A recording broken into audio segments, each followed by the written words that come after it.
Hey,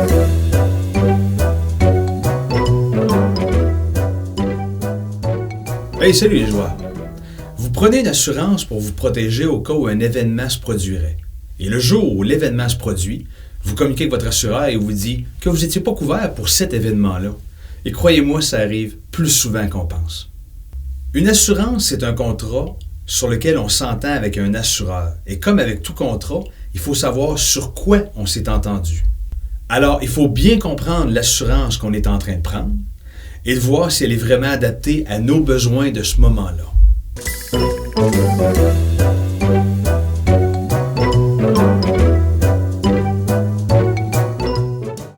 Au Québec, le droit des assurances prend sa source dans le Code civil du Québec.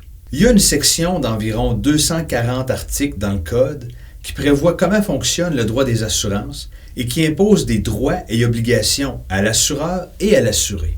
Il faut diviser les assurances en deux groupes. Il y a les assurances de personnes et il y a les assurances de dommages. Commençons avec les assurances de personnes. L'assurance de personnes se subdivise et va porter sur votre vie, votre santé ou votre intégrité physique. L'assurance qui porte sur la vie, c'est celle qu'on appelle communément l'assurance vie. L'assureur va s'engager à payer un montant d'argent si jamais vous décédez.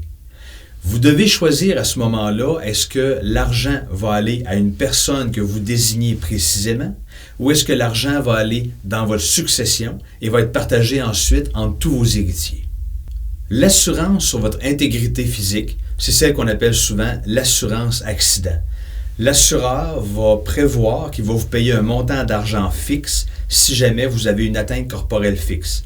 Par exemple, si vous vous crevez un œil, l'assureur, c'est déjà prévu qu'il va vous donner un montant bien précis. Si jamais vous vous coupez un doigt, c'est la même chose. L'assureur, c'est déjà prévu qu'il va vous payer un montant précis. Donc, quand vous prenez l'assurance, il y a déjà des montants qui sont prévus pour chacun des sinistres que vous pourriez avoir, pour toutes les atteintes corporelles que vous pourriez avoir. Maintenant, l'assurance qui porte sur votre santé, on la divise en trois catégories. Il va y avoir l'assurance invalidité, l'assurance maladie grave et l'assurance prêt. L'assurance invalidité, vous la prenez quand vous avez un emploi. Si vous êtes plus capable de travailler, vous devenez invalide totalement ou pendant une certaine période, à ce moment-là, l'assureur va vous verser des montants pour remplacer votre salaire. Et là, faites attention. Il y a des assurances qui vont vous donner des montants plus élevés, mais imposables, alors qu'il y a d'autres assurances qui vont vous donner des montants moindres, mais sur lesquels vous ne payerez pas d'impôts. Alors, faites attention quand vous choisissez votre assurance invalidité. L'assurance maladie grave, elle va pallier si jamais vous avez une maladie grave qui ne vous empêche pas de travailler. Habituellement, c'est comme ça qu'on la voit. Donc, par exemple, si vous avez un diagnostic d'un cancer, mais c'est un cancer qui est moins grave que certains, et vous êtes quand même capable de continuer à travailler en attendant votre opération, eh bien là, vous ne pouvez pas bénéficier de l'assurance invalidité parce que vous n'êtes pas invalide. Mais vous allez quand même devoir vous absenter du travail pendant certaines périodes, vous allez avoir des préjudices financiers, il va falloir subir une opération. Vous allez avoir des problèmes, alors à ce moment-là, vous avez une assurance maladie grave qui va faire une liste de toutes les maladies qui sont couvertes, comme par exemple le cancer, les crises cardiaques, si vous deveniez paraplégique, si jamais vous avez un problème de colonne vertébrale. Donc, on va préciser les maladies qui sont couvertes si jamais vous tombez malade.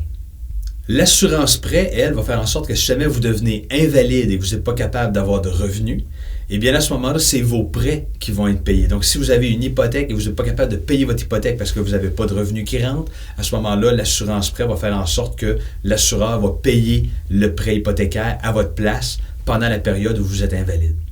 Maintenant, regardons l'assurance de dommages. L'assurance de dommages vient protéger votre patrimoine financier. C'est quoi le patrimoine financier? C'est l'ensemble de vos actifs et de vos dettes. L'assurance de dommages va se diviser en deux groupes. Il va y avoir l'assurance bien, il va y avoir l'assurance responsabilité. Pour l'assurance de bien, c'est assez simple. Vous avez un bien précis qui est protégé contre un sinistre précis.